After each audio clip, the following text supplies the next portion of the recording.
Hello, welcome to Old Nerd Reads Unknown Worlds of Science Fiction number 4.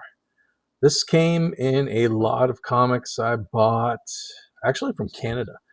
They came from Canada. I bought this on eBay a few months ago. I actually did a video for that way back. I'll try and put a card for that up here. And I've been reading through them. I think there's only 8 or 9 issues. Well, is there that many? Maybe there's only a couple more. I can't remember. There's not a lot. There's I'm going to guess 8 total issues were made of this from 74 to 76, maybe something like that. But this is issue 4. This copy is in really nice condition. You can see right here in the FI of fiction, you can see where somebody stamped it with the date, PR 30, 1975. Yeah, April 30th, 1975. That's what it says. I don't know if you can make that out. Pretty sneaky retailer did that. It's a good idea, though. I mean, it blends in pretty well. You don't really notice it. So if you're gonna have writing on your cover or a stamp or ink or something, I guess that's not a terrible way to have it. It's kind of funny because this the main story of this issue is A.E. Van Vogt, and he's also interviewed. So it's this is like Rocket Summer continued. So I did a video a little bit ago where I read A.E. Van Vogt's novel Rogue Ship, which was one of those fix-up novels. Like, it was printed in late 1940s, early 1950s, and then even further ahead in the early 1960s. It was 3 total short stories from the pulp sci-fi magazines back in the day, and they were all like fixed up and made into one novel. And I read that for Rocket Summer. The who's the channel that Michael? I can't remember. He's a really good booktuber anyway. But I follow him, and he makes these monthly challenges, hashtags basically for YouTube content. And for July, it's hashtag Rocket Summer. So I read that book for that hashtag and did a video on it. And this was next to read in my pile of Unknown Worlds of Science Fiction magazines as I read through them. And it was lucky coincidence that it was also an A.E. Van Vogt issue. So great cover by Frank Brunner. Very nice and colorful frontispiece. This is by somebody named Gary G. Groth and Robert L. Kline. Although down in the corner you only see Kline, but they're the 2 people listed as credits for this excellent frontispiece. Copyright 1972. That's really cool. Here's your table of contents. This is basically a Roy Thomas brainchild, this magazine. He seems to be a big fan of the old science fiction writers and the pulp magazines and stuff like that. So, and I believe he ran a fanzine at one time about science fiction pulps. But he puts this magazine together. I think it came out bi-monthly back then. Let's see, copyright 1975. And this is issue 4. So I think it actually started in 1974 and goes through 75, maybe into 76 before it gets canceled. But anyway, we've got the wraparound story, which is more slow glass, just like the last 3 issues. You have it's kind of like the Crypt Keeper and Tales from the Crypt, introduces the story and then wraps it up at the end. That's what this slow glass story is.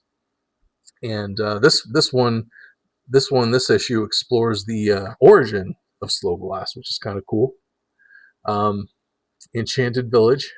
This is the A.E. Van Vogt story, and this one's adopted by Don and Maggie Thompson, and Dick Giordano does the art. Dreaming Kind. This is the A.E. Van Vogt interview, and it's really good. A Vision of Venus. This is what was this? Otis Adelbert Kline. Uh, I'm not real familiar with him, and I went and I looked in my old nerd library of sci-fi and fantasy paperbacks, and I do own a couple really old science fiction paperbacks by Otis Adelbert Kline. And so this is one of his stories that got adapted by writer artist Tim Conrad, um, he's a really cool artist. I forget. I know I have some other materials that he's worked on, some other comics. He did a lot of like PC comics, Eclipse comics, those indies that were coming up in the '80s when comics were getting real big, and comic shops were starting to uh, pop up, and the direct sales market was getting going. So he worked for a lot of those comics publishers. Blah, blah, blah. So Fantastic Worlds. This is a new feature in this issue. This is written by Don and Maggie Thompson. They're the same ones who adapted The Enchanted Village back here. But this is just a text piece where they talk about science fiction fandom. I believe those two do like a fanzine or something. I forget what their story is. Good news from the Vatican. This was just kind of a funny little short adapted from a Robert Silverberg story written by Jerry Conway. And an artist I've never heard of, Ading, adding, Ading Gonzalez. Am I saying that right? I'm not trying to be offensive. Ading, that's what it looks like. Never heard of him before. Encounter at War. This is an original piece by Jan Strnad and Rich Corben, which it's weird because this is a serialized story that they've been working on, and this is the last episode of this story, and it appears in issue 4 of Unknown Worlds of Science Fiction, and it appeared in other magazines. So it's just kind of strange how that bounced around. But like the A.E. Van Vogt novel that I read for Rocket Summer, Rogue Ship, like that, each of the 3 chapters that fix-up novel was built from, they were all published, I think, in 3 different sci-fi pulp magazines. So it's kind of just continuing the tradition, I guess. Kick the Can, another written and drawn by Bruce Jones story, really good one. And The Shape of Things That Came, that's the letters page.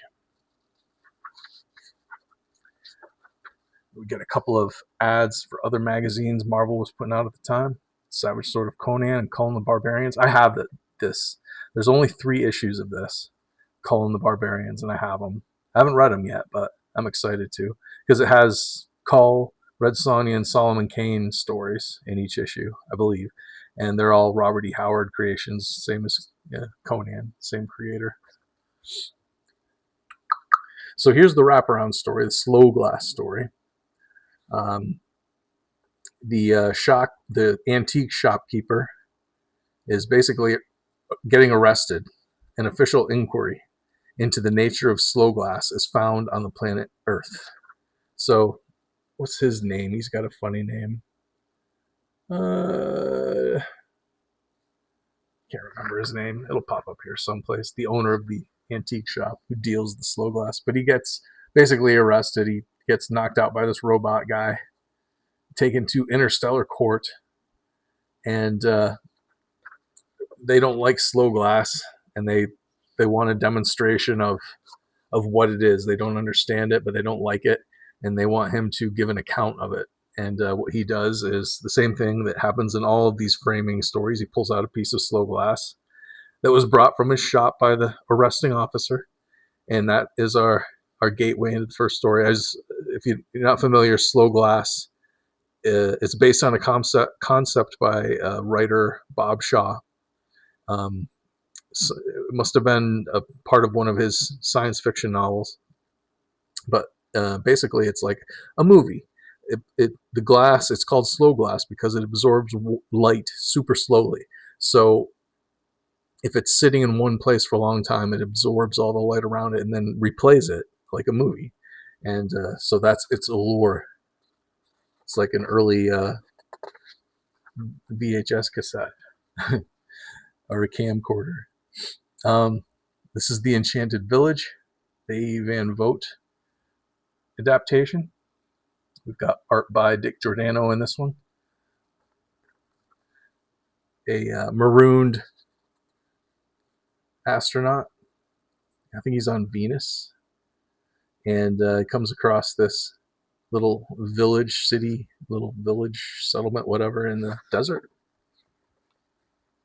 And it responds to, he goes in because he's just about dying from the heat and the sun. And he goes into this little village, and the village responds to his needs. It tries to feed him. It tries to give him a comfortable bed to sleep on. And the buildings have like a learning curve as what type of food this human can eat and what type of conditions does he need in order to sleep comfortably. And so he figures this out, that the building is responding to his needs, and he keeps going back as a test to see if he can get it to correct what it's been giving him that didn't work, the food that made him sick. Now, if he goes back, it tries to correct and it takes another try at creating a food that he can eat. So he goes back until he gets a food that he can eat. And eventually, instead of the building conforming to him, the building was actually conforming him to the planet, and it turned him into a lizard that could survive on this planet instead of a human that couldn't. So that's kind of a neat reversal. Doc Savage magazine, I'd like to get those. There's only a few of those as well, like maybe half a dozen that ever got published, maybe 10, I can't remember. It's funny, all these magazines that came out at this time only had like a 10-issue lifespan. I wonder if there's a story behind that. Here's the interview with A.E. Van Vogt. That's A.E. Van Vogt, 1975. He's been writing since the late 1930s. Very interested in psychology. He's very interested in a lot of things. He's a very intelligent fellow. He's good friends with other writers, like, who does he mention in here a lot? Who's the writer that, Harlan Ellison. He mentions Harlan Ellison in here a lot. So he's in the sci-fi writers community and rubs elbows with all the greats, and A.E. Van Vogt is considered one of the greats of sci-fi. Here's Otis Adelbert Kline. He is a writer from further back. Well, I guess his first story was in like the early 30s. Or in the late. Oh no, I guess he was originally published in 1923. It says. But this is an adaptation of one of his short stories. Just an adventure story, really.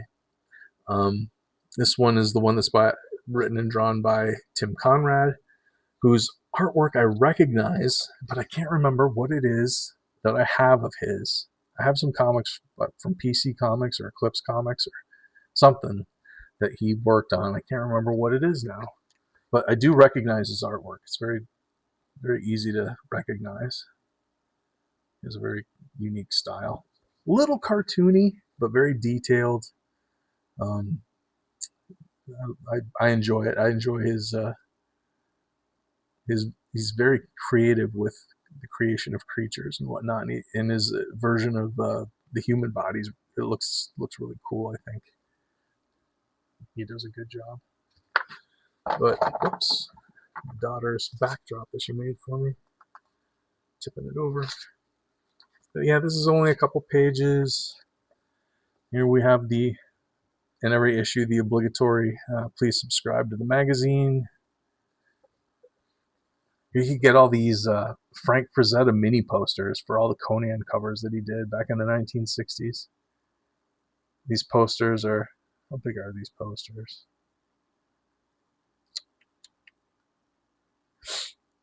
What the heck is it? I'm skimming the page so fast that I'm missing it, I'm sure. They're not real big. But yeah, you can get all those Conan covers by Frank Frazetta and little posters. And this is the new text piece by Don and Maggie Thompson. They just talk about science fiction conventions and the history of it and stuff like that.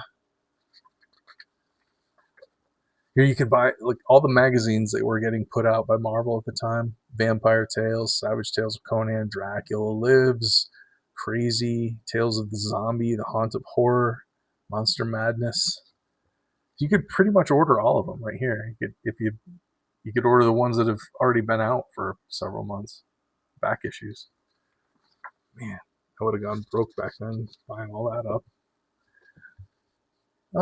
This is the Robert Silverberg story.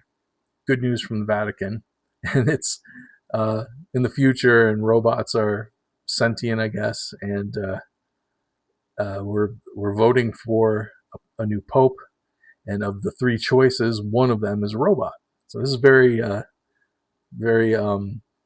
this is 75 years ago. Is very topical today with AI getting so big.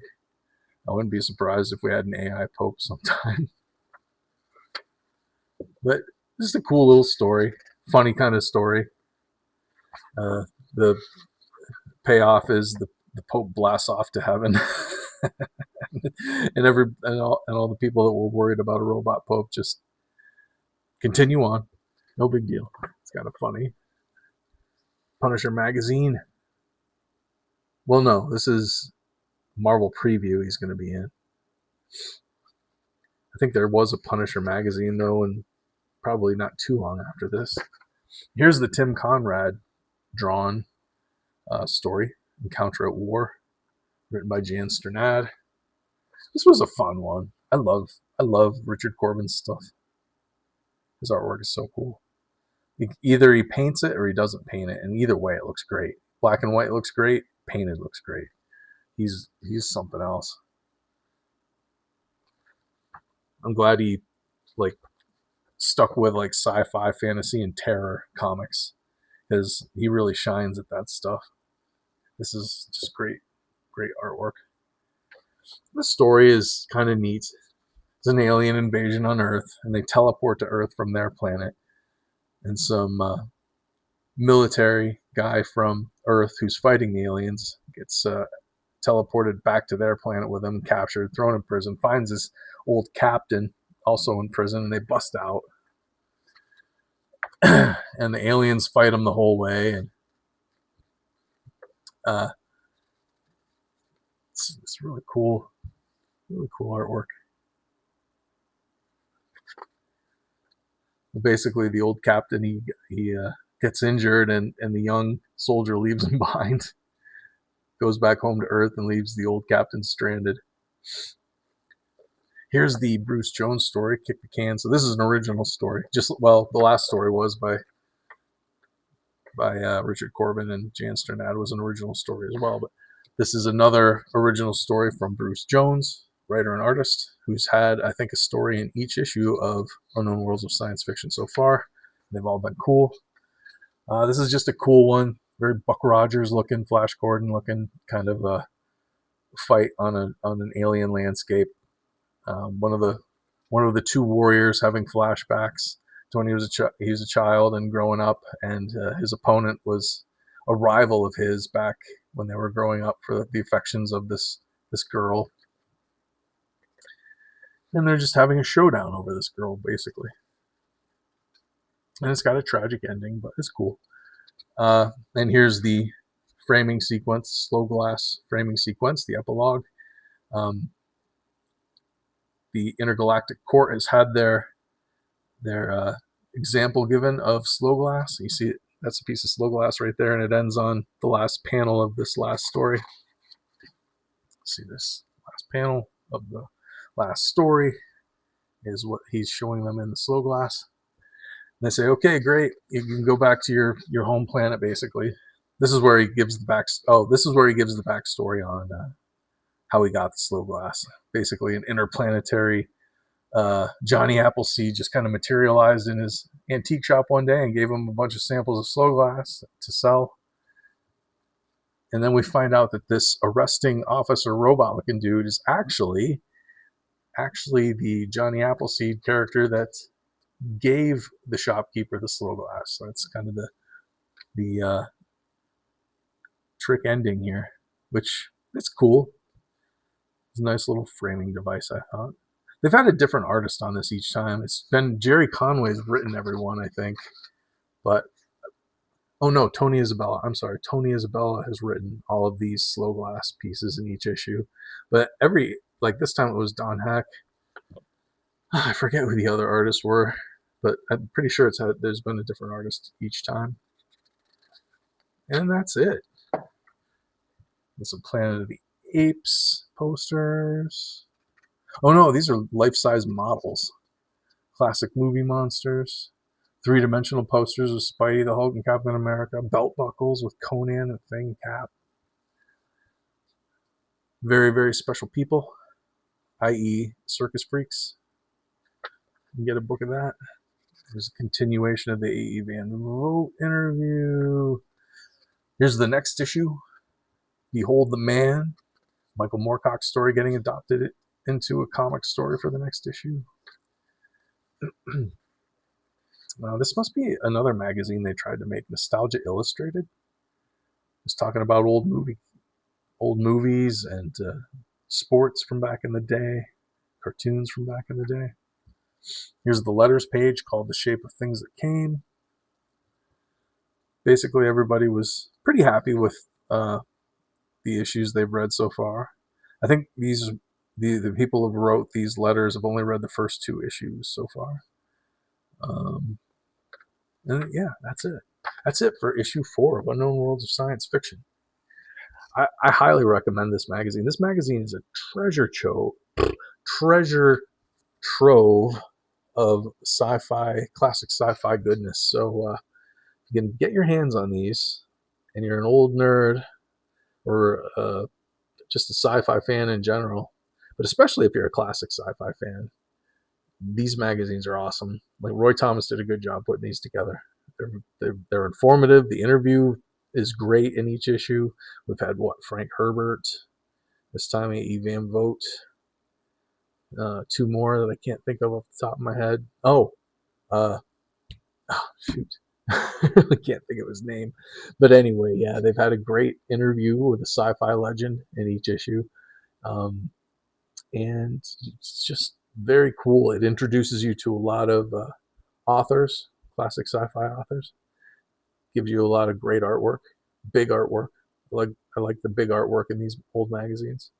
And I love them. These are great. I hope to reread these again in the future if I live long enough. Anyway, if there's any other old nerds out there that you think would dig this, please share it with them. Leave me a like, comment down below with your favorite sci-fi, and stick around for more. I've got a couple more issues of these to review, so please subscribe, and thanks for watching, and I'll see you in the next one. Bye-bye.